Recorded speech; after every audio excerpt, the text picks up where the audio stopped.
Live हो रहा है कैमरा। चलिए वर्षों पहले राज्य ही नहीं पूरे देश के करोड़ों गरीबों ने, आम लोगों ने बड़ी उम्मीद के साथ सारा कंपनी के भिन्न भिन्न कंपनियों में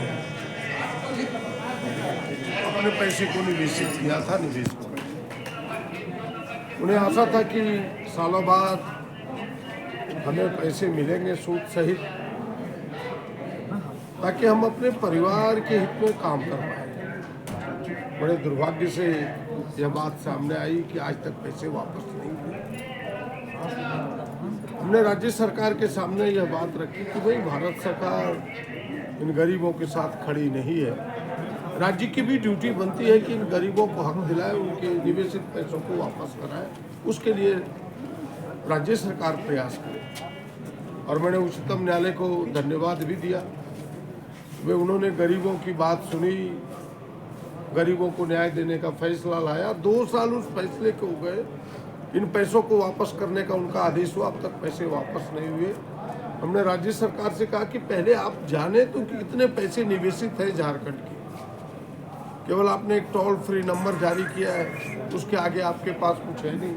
एक पोर्टल का निर्माण करें ताकि आप अपने निवेशकों को, झारखंड को जान सकें, उनके कितने पैसे निवेशित है इसको विस्तार से जान सकें। और केवल पत्राचार से काम मत चलाएं, आप एक टीम भेजें सेक्रेटरी स्तर के, ताकि सेंट्रल रजिस्ट्रार ऑफ जो कोऑपरेटिव है उनसे बात कर सके, जिनकी यह जिम्मेवारी मिली है पैसों को वापस करने का।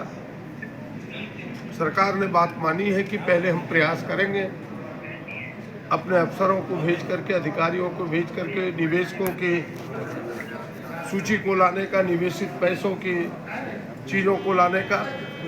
ना मिले तो फिर हम पोर्टल प्रारंभ करेंगे और अब पत्राचार से नहीं, अधिकारियों को भेज करके इसका समाधान करने का प्रयास करेंगे। हमने पहले ही कहा कि जो भारत सरकार में लोग बैठे हैं वो गरीबों के हक में नहीं है, वो सहारा इंडिया जैसे लोगों के हित में काम करने वाले लोग हैं। यही कारण है कि आज तक पैसे नहीं मिले। अगर गरीबों के हक में काम करने वाले, उनके हित में काम करने वाले लोग देश की सत्ता पर होते तो आज तक ये पैसे वापस आ गया होता। इसी कारण से पैसे वापस नहीं हुए हैं। इसीलिए मैंने कहा कि उच्चतम न्यायालय को, माननीय उच्चतम न्यायालय को मैं धन्यवाद देता हूं कि जिन्होंने इस निर्णय को, पैसे वापसी का फैसला सुनाया।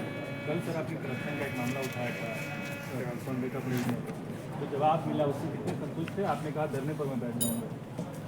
नहीं, वो मैंने कहा है, लेकिन सरकार ने तो कहा कि हमें 7 दिन का आप समय दें। और हमें लगता है कि सरकार गंभीरता से विचार करेगी और ऐसे भ्रष्ट अधिकारियों पर लगाम लगाने के लिए जो हमने उनके सामने मांग रखा है उस दिशा में कार्रवाई करें। मंत्री जी क्या दोषियों को बचाने की कोशिश कर रहे हैं? तो बिल्कुल हम कह सकते हैं कि अभी उत्तर जो सरकार की तरफ से आया वो संतोषजनक नहीं है। हमें लगता है कि उतनी गहराई से विषयों को मंत्री जी के ध्यान में नहीं आया है, मैंने ध्यान में लाया है। अब सरकार जरूर सोचेगी जो इस राज्य की जनता चाहती है, जो हम सब चाहते हैं। Thank you. सदन में सत्तापक्ष के विधायक भी जो है मंत्रियों के जवाब से संतुष्ट नजर नहीं, तो कहीं न कहीं विपक्ष की भूमिका में सत्तापक्ष के विधायक विपक्ष की भूमिका नहीं होती। हम सब जनता के प्रतिनिधि हैं। जनता के सवालों को, जनता के दर्द को बयां करना हमारी ड्यूटी है। उनके दर्द को सरकार जो समाधान के फोरम है उसके पास रखना जरूरी है, जो अथॉरिटी है समाधान की। इसलिए सरकार के सामने रखते इसे विपक्ष और प्रतिपक्ष के रूप में ना देखा जाए। आप ये कह सकते हैं कि प्रतिपक्ष के लोग जिन्हें दर्द को समेट के लाने की जिम्मेवारी जनता ने दी है, वो अपने में मगन है, वो जनता के इस जिम्मेवारी को नहीं निभा रहे, ये आप कह सकते हैं। Thank you. कह रही है कि सदन में उनकी आवाज